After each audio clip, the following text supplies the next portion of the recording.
everyone. Welcome to the A Train to Sedona broadcast. I'm Linda Marsanico. The A Train to Sedona is also the name of a memoir I wrote about my journey to love and compassion. I wrote it with my heart. I share my failures, my successes, in the hope that my journey will inspire yours. You can buy a signed copy on my website at lindamarsanico.com. You can also buy a regular copy from Amazon, Barnes & Noble, Walmart, and bookstores. Now, I also have a free gift for you.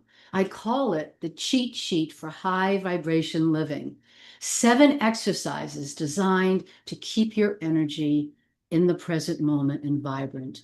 And I'll highlight bringing in the divinely inspired violet light, a very powerful energy that comes in to protect you. When I leave the house, I often invoke just by intention, and you've got it.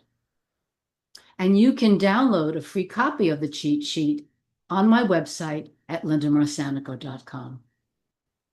I have 2 disclaimers. One, that this broadcast does not establish a professional relationship.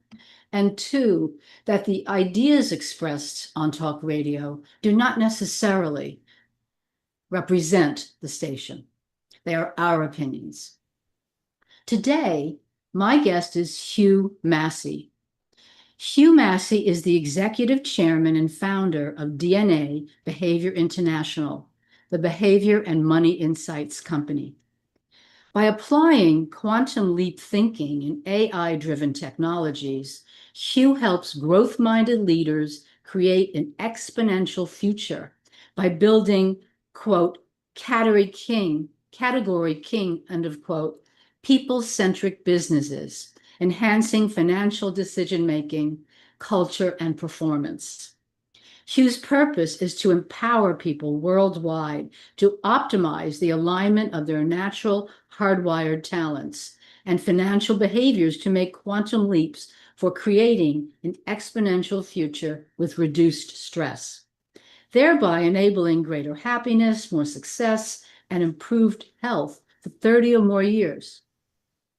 Hugh partners with clients to create an exponential future by developing trailblazing financial behavior apps for building the new matching economy, impacting all key areas of life, finance, and business. Hugh, welcome to the A Train to Sedona. And you need to unmute yourself. I'm unmuted now. Sorry, I was waiting to listen to that wonderful introduction, Linda. So it's great to be with you on this show, and I feel very connected, and the music up front really helped as well, I think. And also, you're wearing this pink shirt to vibrate at a very high energy. So you're going to radiate through the show, you. Absolutely. Let's create great energy for everybody else and uplift them and their lives. Absolutely. We want to do that. And that's one of the purposes of this show. So I wonder, Hugh, if you could share what influences from your past bring you to where you are today. That's a big question, and I think what we were wanted to talk about. So I'll cut to the chase. I'm a boy without a father, and as I've reflected through my life, my dad died when I was 1, my mum was pregnant with my brother, and as I've reflected on my life, that had a very big impact on me. And while on one side it could be looked at as a trauma, and it was, I think that anybody that loses a parent at any time, there's a trauma involved with that. But also it created an opportunity, and I think what I've had to learn to do is sort of connect the dots on both those, and accept that the hand I was dealt, but use it to create an opportunity. And that's what I've done. I think that my behavioral hardwiring was heavily shaped by my dad dying at that early age, and I've had to grow from there. But firstly, I had to understand it. Did you have a mentor when you were a male mentor when you were growing up? Not really, Linda, till I was about 16 when my mother got remarried. And so then my stepfather, Roger, stepped into my life and he became, I think, in a way, that mentor. He became a guide. He opened me up to opportunities that probably I would not have otherwise had. And I think, the scenario when my dad died, he's 36 years old, he was an only child. And his father, who was my grandfather, died a few months after him. And Oh, so and my grandfather's brother died as well. So the sort of the family became pretty bereft, and the only two Massies standing were me and my brother, but we're 1 year old and zero. And my mother was from England, and we were brought up in Australia. You can tell from my accent, I'm Australian. So my grandparents were on the maternal side or on the other side of the world. So there really wasn't anybody, and I think part of the problem was solved, if you call it the gap, there was solved by me going to boarding school when I was 9. And my brother went when he was 9 a year later after me. And so, my mother understood this enough that we needed to be in a more of a male environment. And, the sacrifice to her was she didn't have her two kids at home. But uh, it was, you can look back at all of these decisions and say, are they right? I think that while I wouldn't say that every day at boarding school was great, it was probably the right choice when I look back on it. Not probably, it was the right choice in all respects to have some male influence, even though it wasn't a father. so overall, you feel pretty satisfied with being at boarding school. Of course, you had your brother with you, and that helped, I would imagine. Yeah, but the way we weren't separated, but we weren't together either. And if that makes sense. So we're in a different 2 years apart in schooling, even though we're not much over a year gap in age. Uh, you're funneled off into different activities, things. Although we liked a lot of the same sports, which was a good thing. So John and I were both, you know, passionate about cricket. We enjoyed tennis, golf, swimming was something that we were, good at. Particularly he was good at. But I think so that just helped in growing up. We played a lot together. Um, as well. I'm not going to say I was the perfect older brother either, but so I think all those things helped. And being in the boarding school, though he was there, uh, I think is the right thing was the right thing in terms of some boundaries being set, being around other boys, Yeah. the activities that you go and do in that environment was good. I mean, you had a lot of group activities, which would have been beneficial as well. Group activities, you get some tough love as well, and but I think also I was lucky that you can't underestimate the role of my mother here. I think she's played had to step up, and while no mother in the boy without father scenario that I grew up in can play dual roles fully, she did Right. a pretty good job at covering for it, and certainly, and my grandmother, we certainly didn't want for anything in our lives, in the upbringing, and and I've got to credit my mother a lot for that. And you know, she's a player in this in the sense of, well, of course, being the mother, but she's impacted by my father dying as well. Yes. She had to be very strong. And you mentioned to me, is she 94 now?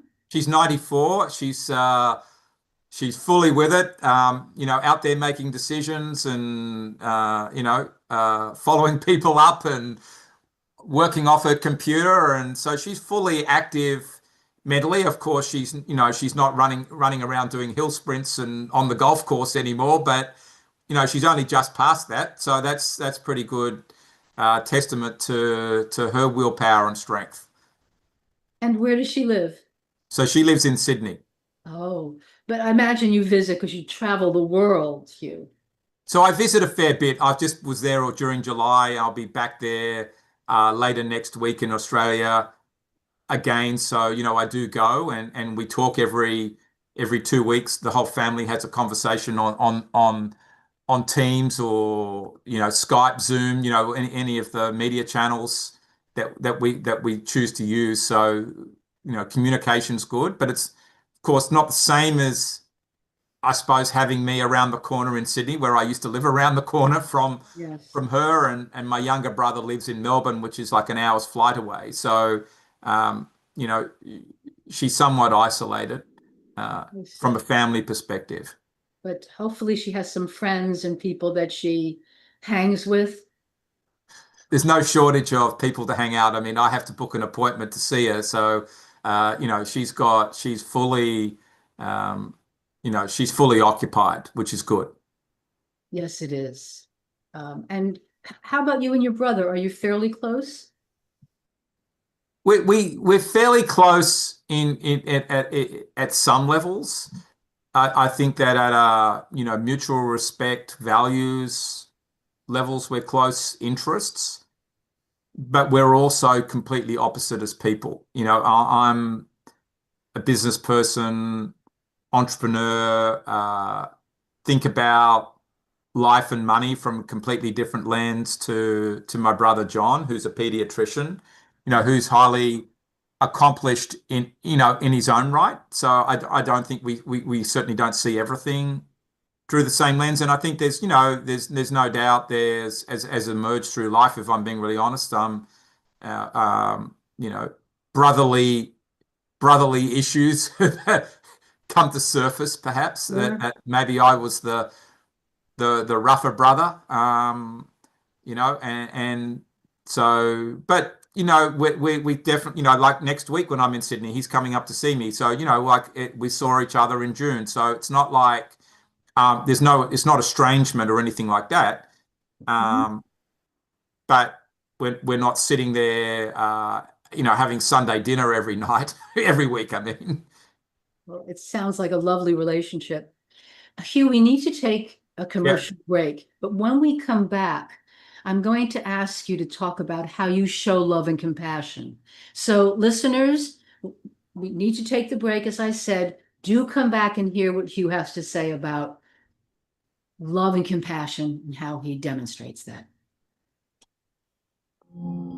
Are you a conscious co creator? Are you on a quest to raise your vibration and your consciousness?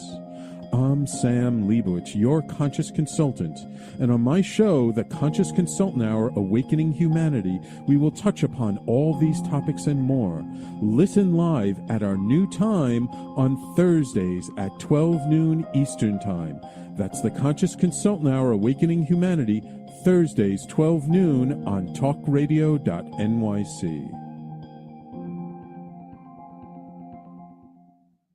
Are you a high-achieving, growth-oriented leader? Are you interested in developing your authentic leadership while creating a healthy, inclusive workplace? Hi, I'm Dr. Mira Broncu, host of The Hard Skills on talkradio.nyc at 5 p.m. Eastern on Tuesdays, where we discuss how leaders develop the hard skills needed to make a greater impact. We interview experts, have live coaching, and tackle these challenges. Listen to The Hard Skills on Tuesday at 5 p.m. Eastern on talkradio.nyc. Are you a purpose-driven individual looking for deeper healing, clarity, and growth? Welcome to the Expansion Room, a transformative space for purpose-driven individuals. I'm Siobhan Larice, host, licensed therapist, and coach.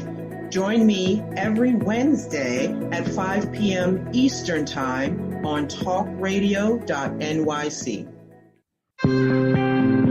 You're listening to Talk Radio NYC. Uplift, educate, empower.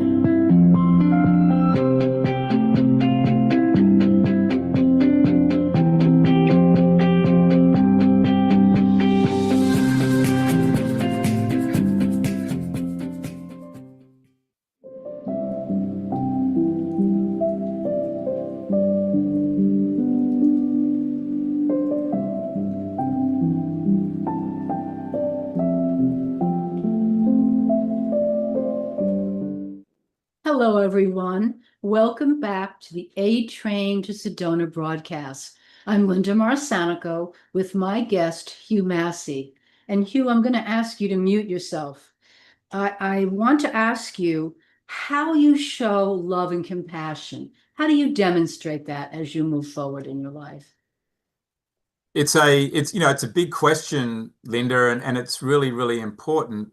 And I would say one of the tenets of leadership for me is, beyond courage to do the right thing, is being able to demonstrate compassion. Because if you can't, you can't build relationships. And I think we need compassion in this world, in every environment that we, live and operate in.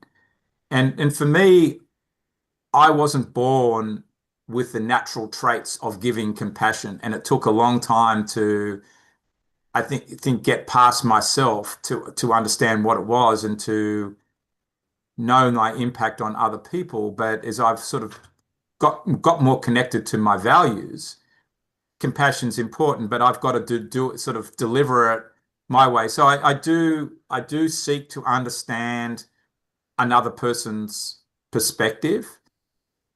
I think it's also comes out in so that they feel that I've understood their perspective, even if we don't agree about it.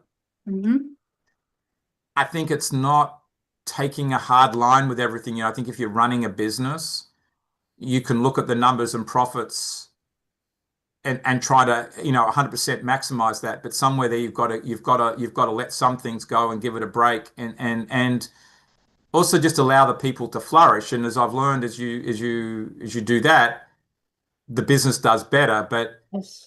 so bringing with it is a friendly approach, and Mm-hmm. being approachable and being open to ask any question. But I think that fundamentally to give compassion, got to understand the other person's perspective Yes. and allow and for them to feel that you have.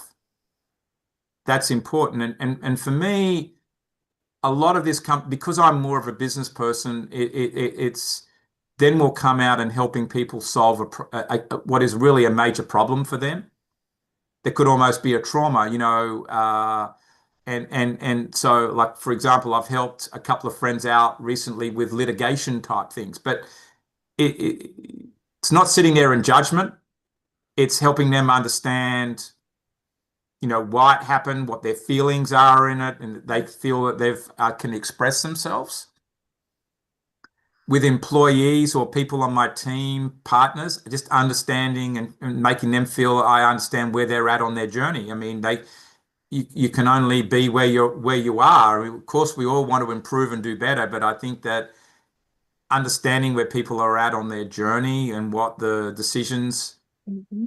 are in front of them. So for me, a lot of it comes out in understanding, getting to the root of people's behavioral styles. Once I understand who they are at the core, then it's easy for me to adapt to them, not only in how I communicate, but maybe the feedbacks I provide, Mm-hmm. the examples I use, the types of stories I might tell Mm-hmm. that person, because all of those things need to be in a way customized and personalized, and that's got to happen at every level. And we will, even talking about my mother before, and my brother and I being opposite, the way in which we show love and appreciation to her, we're going to do it differently. And I think that both of me and my brother, it's incumbent on us to understand my mother's journey, and in some cases, let things go or celebrate other things, Right. Right. and do that for each other. I think that's the compassion. But it's not just sitting there and talking about, I don't want to decry feelings. That's important. But it's going beyond just feelings to real understanding. I think that's the key thing. Well, as you said, it takes a lot of work for all of us to get to compassion, not just you, Hugh. Yeah, And when we show that, when we understand where someone's coming from, they feel loved.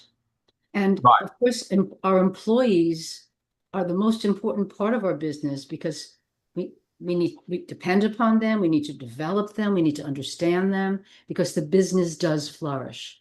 It's been written about, and it's so true. I wanted to ask you about Boys Without Fathers.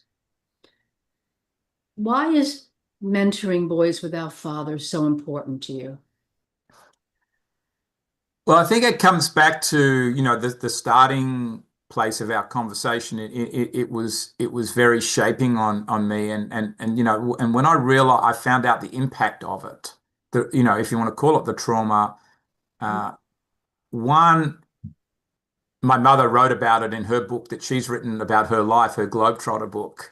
Ah, That when I was 3 years old, I'd been to kindergarten a couple of times, and and of course my father had died 18 months before, and the school and the kindergarten teacher said, "Has Hugh been traumatized by something?" She said, "Well, his father died, 18 months or so ago," and she said, "Well, he's not talking, he's not interacting with the other kids, he just plays by himself, etc., etc." And reel that forward. So I sort of cried a little bit when I saw that written in her book, and because I think in those days no one really knew what to do with it, but at least it was somewhat identified. And I think in my mother's own way, she knew this was a problem and tried to help me in lots of different ways. But it was shaping me as well to be, because I'm extremely introverted, believe it or not. You can see where that comes from. But I was doing, 3 years ago, 4 years ago, I was doing podcasts or conversations like this with some of our clients. And I did 6 in a row, and everybody was a boy without a father. The father had left the home early in life, and one of them had studied the impacts. And there's a lot of research out there. And what it brought home to me is aggressive behavior, for example. Okay, I was aggressive at home, right? Because I was frustrated, and partly not being able to talk, which was another thing. So talking late, literacy. So I was a late learner, developer in that area. I was plumper as a child. So, you can say obesity is an issue, and social awkwardness. These are all challenges that come yes. to a boy without a father. And then when you add to it, there's no setting of boundaries. There's no one. Then you asked about mentoring. There's no one there to set boundaries and to guide you within a way, I think, the love that a father can. Some days that's going to be encouragement. Some days it's going to be a hard hand. There wasn't that coming from a male environment. And I think now when we look in society, and I could see, okay, I'm one of the lucky ones because I think of the mother I had, but also the schooling in the boys' boarding school. But a lot of kids don't have that. And so why do then boys at 10 and 12 join gangs and later on get themselves into trouble? Yes. I think of some of the times, not that I've been down those tracks, but I could see there's times when maybe I've operated without boundaries too, and would that have happened if a father was there? Who knows, right? But that's a societal issue that we need to deal with.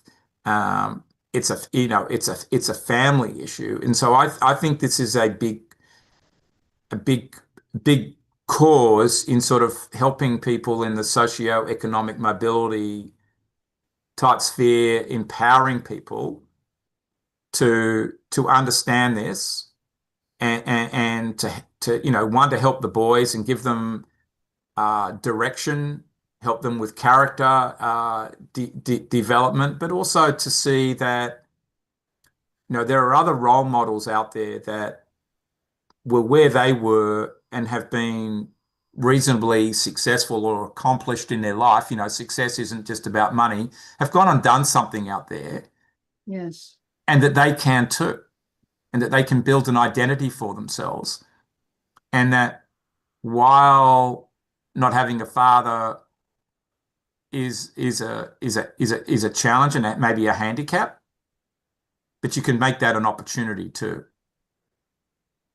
So I'm wondering, how does the mentoring happen? Is it one-on-one? Do you have group activities?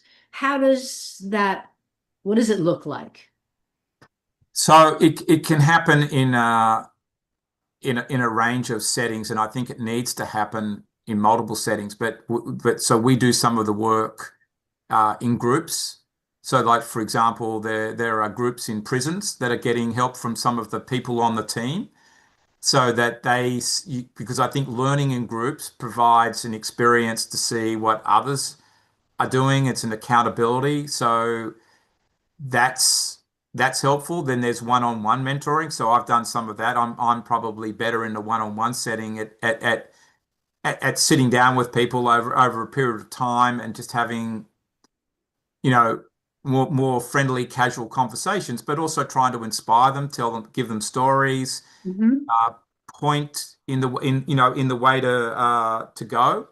And I'm very big on helping people see their identity and who are they going to live up to be. And hopefully they can look at, if their father has passed away or not present, they can look to their father and say, I want to honor you and do something great. I'm not going to sit here and be a victim. I'm going to be a victor. That's really what I'm trying to instill.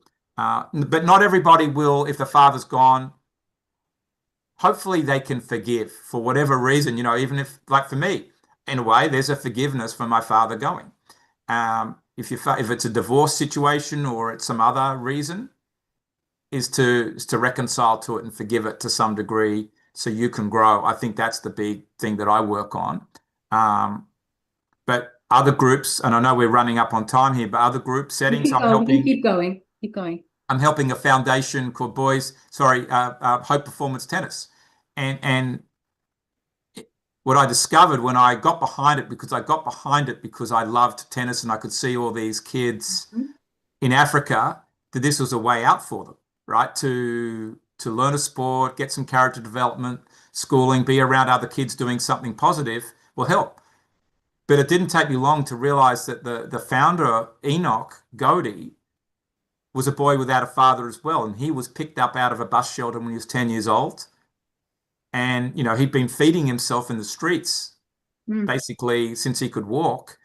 And he became a professional tennis player, right? And he's coached me with tennis here in Atlanta, and he's gone back to Ghana now to do this full time. But that's where we're having influence as well in multiple settings.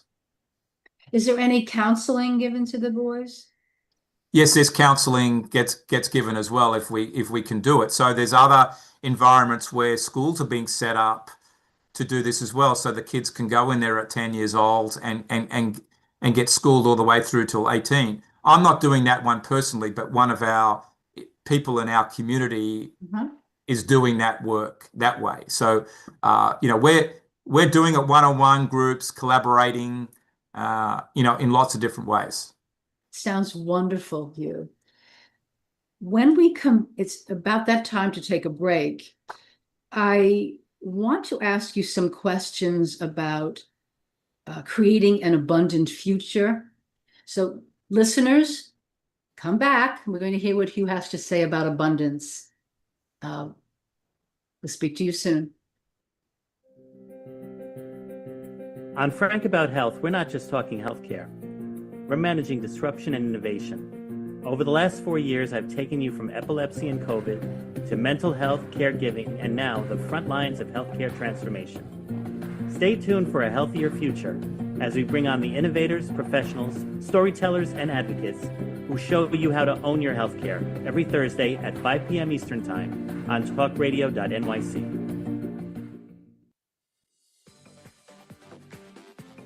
Ready to serve up success with a splash? Hi, I'm Bruce Kramer, a.k.a. the Corporate Cockroach. I'm the Renaissance woman, Angie Snowball. And I'm your strategy doctor, Dr. Navtej Desange, inviting you to serving up success with a splash. Join us as we shake things up with real talk and real strategies centered around awareness, action, and accountability. And yes, there really is a cocktail involved. Please join us and sip your way to success. Serving up success with a splash, where wisdom meets happy hours. Cheers! Cheers! You're listening to Talk Radio NYC at www.talkradio.nyc. Now broadcasting 24 hours a day.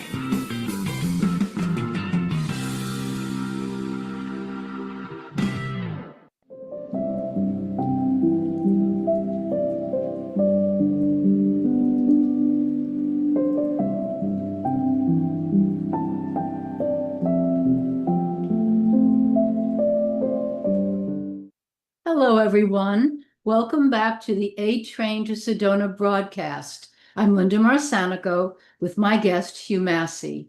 Hugh, would you unmute yourself? I want to ask you, before we move on to creating abundance, is there anything else that we need to hear from you regarding Boys Without Fathers? It's such a big thing for me. And this is what attracted me to asking you on the show.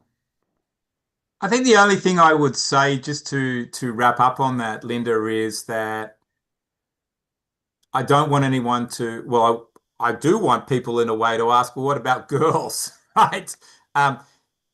Because girls without a father also are impacted and traumatized, but the impact's different. I can't talk about that because I didn't have a sister, and I'm not a girl, but there are women there that, I've connected with that have experienced that and can share on that. So ultimately the work we're doing is really going to be about a family without a parent, or in some cases without parents, and what that means. Except my experience is Boys Without Fathers, and I think it's significant because of what some of these boys go and do out there in society that are causing huge problems that need to be addressed, and I think that's why it's important at that level. But I don't want to be seen as, well, this isn't a girl issue, because it absolutely is. And hopefully someone else will take that up. Yes. Perhaps there are many organizations. We're just focusing on what you're doing, which is quite significant. Yeah. But thank you, because as a woman, I appreciate your bringing us into the conversation. What excites you about creating an abundant future? Well, I was thinking about that as we're in the break, and that I think that there are so many opportunities out there in the world, and I think abundance in my mind is that the world is full of limitless possibilities, and that we've all got an opportunity to go and grab one. And for most people, there will be one big opportunity that you can go and grab that's going to take you on a path to fully flourish. And that's what I'm really about. And I think so creating an abundant future and having an abundant life is a mindset. And I'd call it prosperity thinking, not fear-based thinking.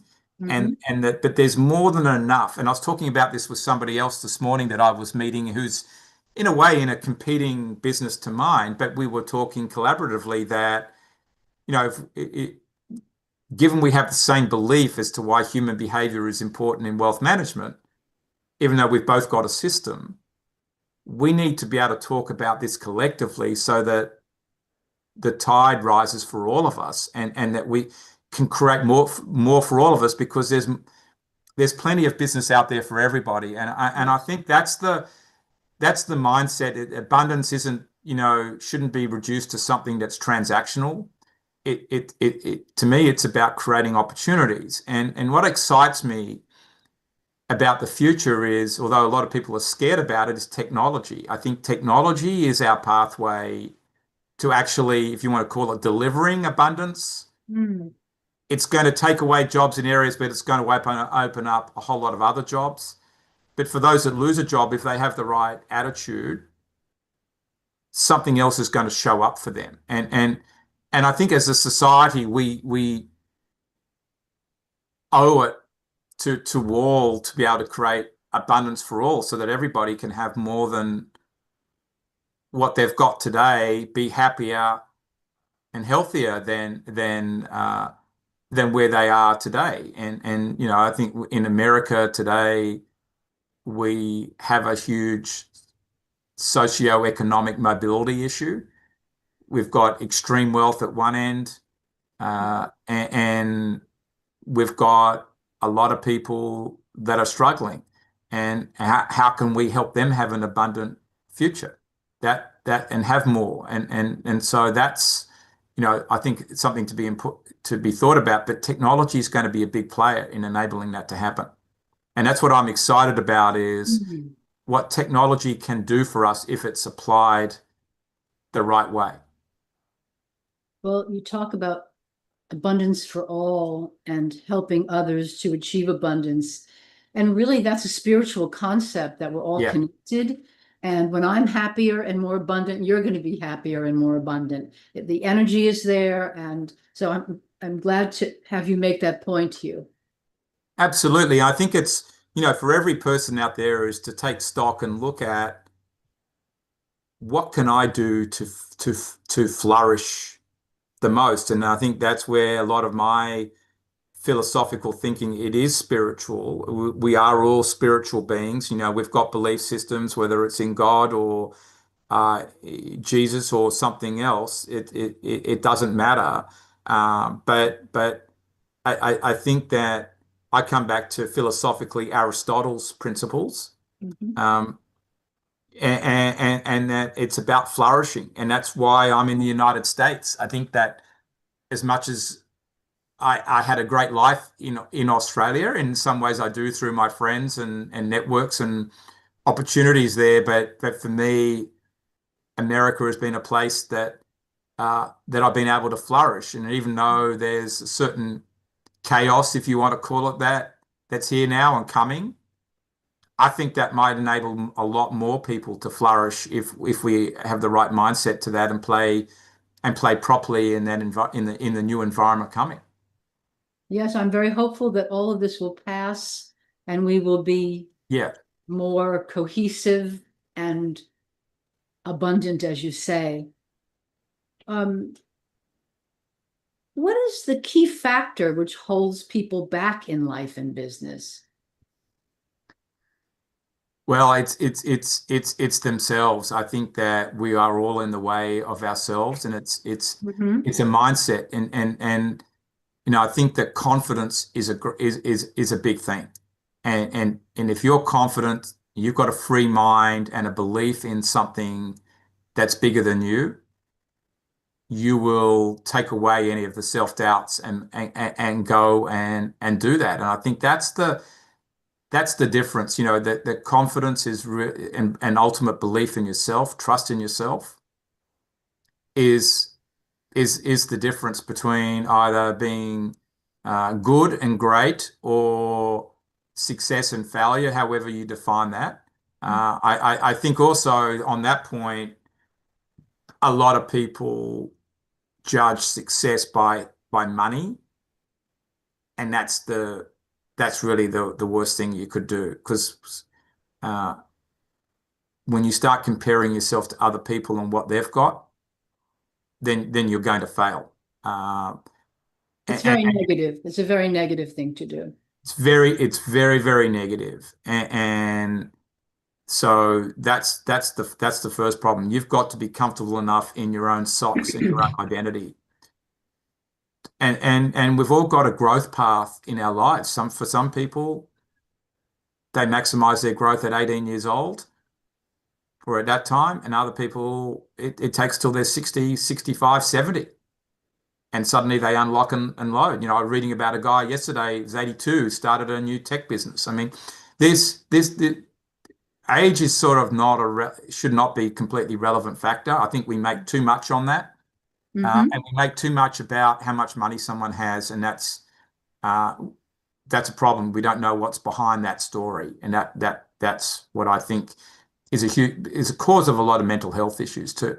Yes, I mean the focus needs to be elsewhere on doing something that we love to do and having the self-love and the skills necessary to move into that possibility.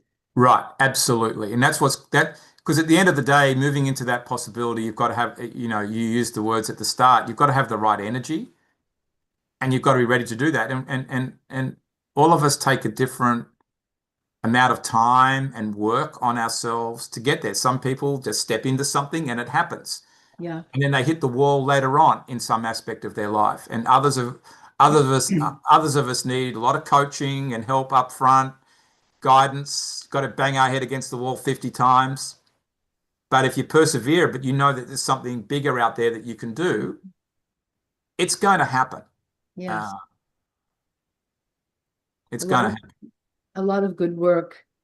It makes me think of the footballer Pele, who was interviewed. Of course, he passed now, but in his heyday, he was the best footballer in the world.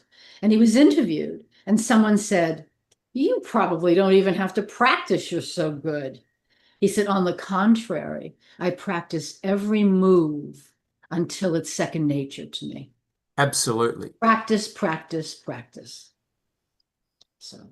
But you can't practice everything. So I think this is where you've got to identify what your strengths are and absolutely practice those to the hilt, but also and not try and mend every struggle and spend your time swimming uphill or swimming against against the flow of the river.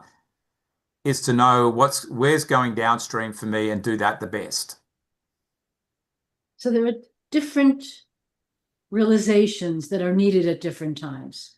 Yes. Because, the universe will send us cues to help, and we need to pay attention. Recently, I've been so busy that I've had to just scale back a bit to relax, to read, to enjoy, because I needed to do that. But I had to pay attention, is what I'm saying. Yeah, and I think that what I do is I've learned, sort of terms of my level of consciousness is to allow free time and quiet space for what I call the information packets to come down and take stock of those. And, I do that, during exercise sessions, going for walks. Sometimes I just drive the car without anything on, so I'm trying to create space at key times of the day. Yes. To allow the information packets to come down. And then I have a notepad wherever I am. I can write something down to remember it. Yes. Because there's truth in all of those information packets. And take away the negative monkey speak and, just allow the truths to come home. If you can capture that, then you can guide yourself to that better place. And I think a lot of people don't allow that time for that to happen, or they're so clouded up with fear, alcohol, bad food, lack of exercise, lack of sleep. When all those things are there, you can't manage your conscious space. Right. We really need to take care of the body, because then we can hear the creative information that comes in. Now, we're getting ready to have a break, and I know you want to talk about your company in the last segment. So I'm going to say to our listeners, do come back, and we'll want to hear about the excitement of your company here. Perfect. Misalignment within your sales team or with a client stalls deals and creates unnecessary friction for you and the client, resulting in up to 37% lower win rate.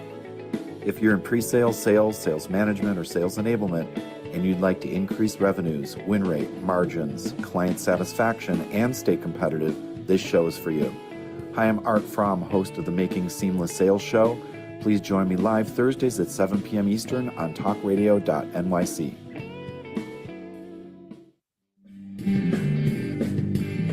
Hey everybody, it's Tommy D, the nonprofit sector connector, coming at you from my attic.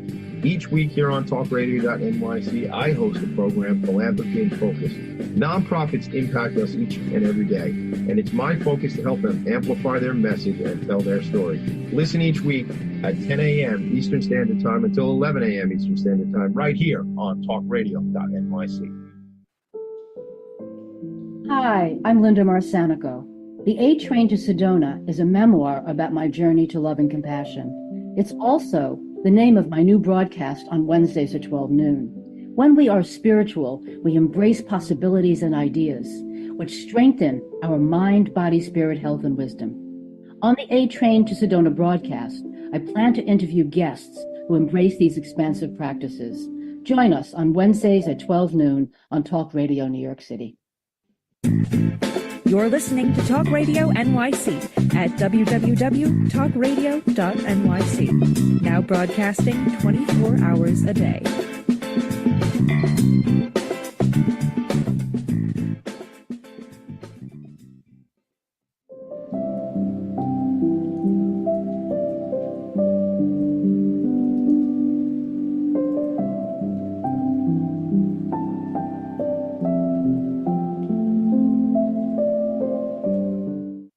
Hello, everyone. Welcome back to the A Train to Sedona broadcast. I'm Linda Marsanico with my guest, Hugh Massie. Hugh, will you tell us about your exciting company?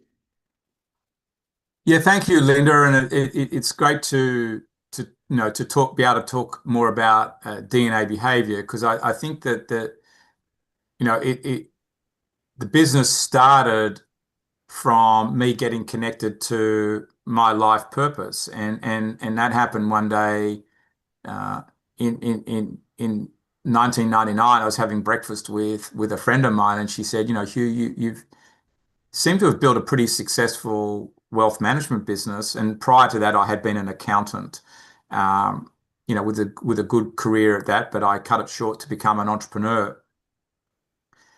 And I said, Sarah, yeah, it's been successful, and you're right, I'm not happy. And she said, well, what are you passionate about? Well, no one had actually asked me that question, and I'd never answered that question.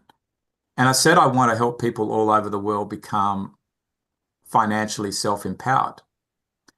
And I think I was just become aware enough through sort of self-development work and exploring that if something came from my subconscious with that level of clarity, then it was meant to be, and I need to deal with it and find a way to live it out. And so I then went on a reflection journey. And what I realized was to help people become financially self-empowered was not helping them in the traditional financial literacy way of, this is a stock, this is a bond, invest money, it will grow, etc. Even though I think that's really important, it was teaching people about themselves, helping them understand their talents, understanding their financial personality, what the role that money plays in their life, and to recognize that money causes stress. And that if you are going to help somebody create wealth, because I was a wealth manager, then I needed to understand the human being in front of me end to end. And not just their risk profile or where they worked or how much money they had, but understanding them as a human being and helping them ultimately build a better relationship with money. And I think that, we talk about what holds people back is having an unhealthy relationship with money. And money is all around us. It's omnipresent through our life. It's not only a currency, which is typically what wealth management sort of treats it as. Here's your investment strategy. But money is about your beliefs as well, and how you see money in your life, the perspectives that you have about it. That's behavioral. And money is energetic. Money is in every waking thought and sleep thought that you have. Money is there. And so we all need to understand money better and the energy that it's having on us and around us to have a better life, to reduce stress, be more more successful, happy, and healthier. And so if I piece that together, that's really my purpose. And DNA behavior was formed about helping people understand what their financial personality was, which also included their talents. And I wanted to do that on a mass scale basis. So it wasn't just meant to do it one-on-one in the wealth management business I had in Australia, where we started doing this. But it was to become a technology solution that I could deploy worldwide, so that every wealth manager, coach, facilitator, even now today, leaders of businesses could understand the people sitting in front of them, whether they're clients or employees, how they deal with money so that better decisions can be made, have better relationships, and and overall more fulfillment. So that's what DNA behavior is. To make it concrete, we've traditionally, Linda, had people complete an assessment that measures everything about them, both sort of generally speaking from a life context, talent context, but also in how they deal with money, so their financial personality. And then we have worked with a lot of wealth managers, family offices, coaches, to help them have that understanding when they're working with a client. Because you can imagine, even if you're a business coach and you're helping a leader make decisions for their company, holding them accountable, guiding them, asking them questions, you can deal with the functional aspects of the business, but money is wrapped up in all of that. Just the same if you're doing life coaching and you want to help a person have an abundant life. There's probably some fear about money in there, and the person needs to get past that. So I'm trying to help is people with that self-understanding, and do that globally, and hopefully we change lives, and if we can change a lot of mindsets, then there's going to be a more abundant world out there for everybody, and that's really what it's about. So are you developing software for that? Do you have so we have a technology system software that, using science-based psychometric techniques, that we understand how people behave. So one way of delivering that is the person can complete the questionnaire or questionnaires, because there's one primary one, but there's ancillary ones. So that's one way of doing it. But now we've also built the system so that it can be done with AI, so that there doesn't have to be personal completion. AI can complete it, the assessment for you. So that also changes the game in terms of how people are dealt with, let's say, at a wealth management business before they've become a client. How does that advisory firm work with that person and provide a behaviorally personalized experience out the gate? Or you're wanting to work with a new client that's coming to you and you don't know much about them yet, we can give you an insight to make that experience better. Through AI. Yeah, through AI. Yeah. I see. Now, we have just a few minutes, and I want to, did you say everything that you needed to say sort of in a nutshell about the company? Yes, absolutely. That's fine. Yep. Okay. How can people find you?